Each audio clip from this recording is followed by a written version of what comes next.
Salut à tous, c'est BNS86 et aujourd'hui on se retrouve pour une nouvelle vidéo. Donc vidéo aujourd'hui donc de report d'un tournoi d'essai, voilà.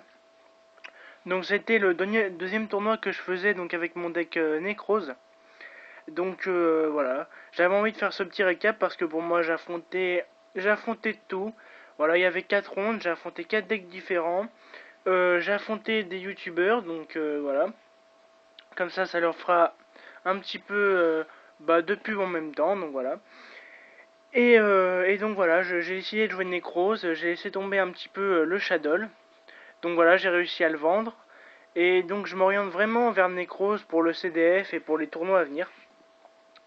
Donc sur cette vidéo, ça sera juste mon report. Et dans la prochaine vidéo, je vais donc faire ma deck profile de mon deck Necrose. Voilà. Ainsi que les cartes que j'ai jouées, etc. Pourquoi j'ai joué ça, à la place de ça, etc. Donc alors, c'était un tournoi en 4 rondes, on était 12 il me semble, 12 ou 16, je me rappelle plus. Et donc j'ai affronté 4 decks différents. Donc en première ronde, j'ai affronté un youtubeur qui s'appelle MyFramboiseille. Donc alors il jouait son deck Seigneur Lumière Chaos, enfin la version avec les rouleurs plutôt, rouleur Seigneur Lumière, je sais pas vraiment comment ça s'appelle déjà.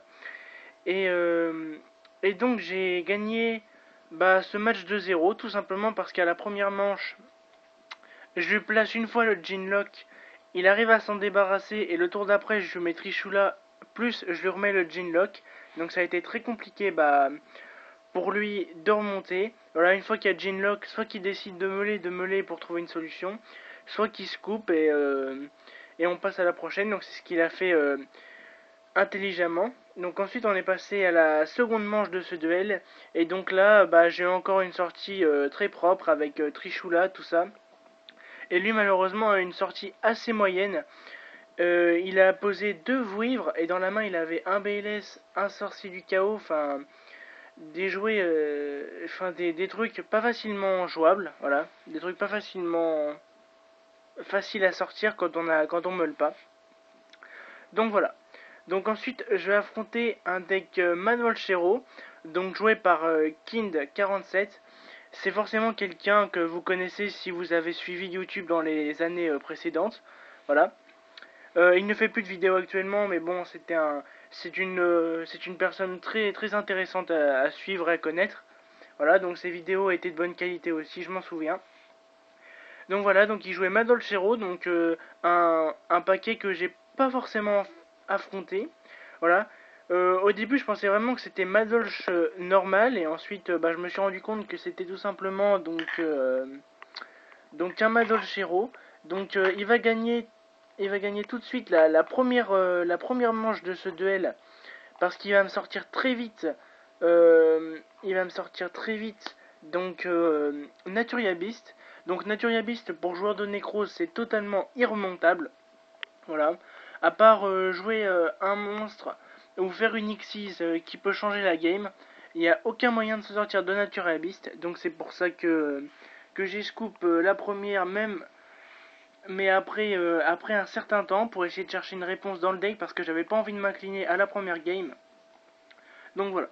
Donc ensuite, on va passer à la seconde, seconde duel de ce, seconde manche de ce duel, pardon. Et donc je vais donc lui laisser la main, comme toujours de Necrose qui se respecte, c'est mieux de commencer à 6 cartes que commencer à 5 cartes. Voilà. Et donc je vais gagner, je me rappelle plus comment, avec une sortie Necrose normale, il me semble, avec des Trishula, des choses comme ça. Voilà, pour lui enlever du CA, etc. Et voilà, et on va faire la troisième manche du coup qui va être au time. Et au time, j'ai juste gagné sur un Exciton. Il va poser beaucoup de cartes, beaucoup de cartes. Je savais que dans ma main, j'avais de quoi faire un Exciton à tout moment si ça passait. J'ai sorti un Exciton très propre et lui sur un misplay, il a chaîné Typhon sur une autre carte. Mais comme j'avais déjà déclaré, enfin, comme j'avais pas déclaré l'effet de Chevalier Exciton, du coup j'ai pu tout simplement détruire son terrain. Donc voilà, donc petit misplay de sa part, mais bon. Il a avoué qu'il avait fait un misplay, c'est pas grave, et voilà. Donc ensuite, dans les rondes, je vais affronter un deck Clifford. Donc à ce moment-là, je suis à 2-0. Et je sais que je vais jouer contre un youtubeur donc qui se nomme Darty79. Donc voilà, je connais assez bien ce joueur vu qu'on s'entraîne pas mal ensemble, etc. Donc je sais que c'est un gros joueur. Voilà, il joue Clifford en ce moment, donc je sais que c'était assez compliqué pour moi parce que Clifford contre Necrose, c'est pas forcément facile pour le joueur de Necrose. Et du coup, on va jouer qu'une seule manche dans dans ce duel qui va durer près de 45 minutes avec le time. Et je le gagne tout simplement parce que je vais tirer Cowboy et que je vais lui infliger 800 de dégâts et qu'il lui restait 400. Donc voilà. J'ai pu jouer qu'une manche contre lui. Donc je gagne. Donc assez content d'avoir gagné ce duel. Et assez content d'avoir pu jouer contre Dartil parce que je sais que c'est un gros joueur de Clifford et donc ça m'entraînera bien pour mes régios prochains. Ensuite, je termine en finale contre un deck Yosanju. Donc pour moi, Yosanju, c'est pas méchant, mais je trouve que ce deck n'a pas vraiment de consistance. Voilà. Je pense que Yosanju c'est pas mal fort, avec les belettes qu'on peut invoquer à chaque tour, et donc à chaque tour bah, recommencer des certaines loops, tout ça. Mais je pense que le problème c'est que Necrose, s'il va plus vite que Yosanju, si Yosanju a pas le temps de se mettre en place et que le Necrose peut faire déjà des loops pour sortir Trishula à chaque tour, etc., ça va très vite être game, et c'est ce qui s'est passé. Donc j'ai eu des très bonnes mains en finale contre le Yosanju. Il a commencé avec un fossile Dina, donc il jouait la version Yosanju japonaise. Il a commencé avec le fossile Dina, voilà. J'ai invoqué tout simplement mon Sanju, j'ai été chercher un Brionac. J'ai attaqué avec mon Manju, je me suis pris une force. Et donc je savais qu'à ce moment-là, il avait une carte dans le cimetière. J'ai fait Book of Moon sur son fossile. Et ensuite, j'ai sorti un Trishula qui m'a fait game pratiquement instant. Donc voilà. Bah... Malheureusement, bah, c'était la sortie normale de mon deck. Voilà, j'ai eu des bonnes mains, c'est vrai, mais voilà, j'ai pas eu non plus que de la chance tout le temps dans mes duels lors de ce décès. Donc bon, voilà, ça s'est bien passé. Et à la seconde, bah, ça va être à peu près la même, sauf que ça va être beaucoup plus long en fait, parce qu'il va poser Fissure, Macrocosmos, Lamptines et mes monstres que je vais invoquer normalement, ils vont se prendre Chaîne démoniaque. Moi, je fais un petit misplay à ce moment-là, j'arrive à passer un Gunir en pétant Lamptines. Et, et de façon assez bête, et ben, je vais pas gérer le macrocosmos tout de suite. Voilà, j'ai juste géré la chaîne pour pouvoir attaquer et infliger le maximum de dégâts. C'était un petit misplay de ma part, j'avoue. Et ensuite, donc, il va essayer de remonter. Voilà, et malheureusement, il manquait des cartes dans son extra deck. Donc, comme 101, qui pouvait lui faire gagner. Mais bon, comme j'étais largement à plus de points de vie, au pire, ça aurait terminé au time. Et bon, on aurait fait une troisième à la mort subite. Enfin, voilà. Parce qu'il n'y a pas de draw dans mon décès. Mais voilà, j'étais sinon très bien engagé dans la game. Donc voilà. Donc je termine, j'ai gagné mes 4 matchs de la journée. Voilà. Pour les lots, j'ai donc gagné 4 Astral Pack. Pardon. Assez content de mon deck Necrose. Voilà, parce que pour moi il a assez bien tourné. Et assez content d'avoir affronté 4 decks différents.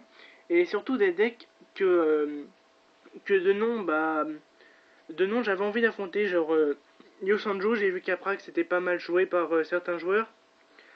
Voilà, j'aime bien les combos de base, mais je trouve que Yosanju est un deck pour moi assez inconsistant. Et que, bon, la véritable force du deck, c'est que ça peut. C'est un petit peu un deck anti-méta, donc ça peut contrôler n'importe quel deck. Donc voilà.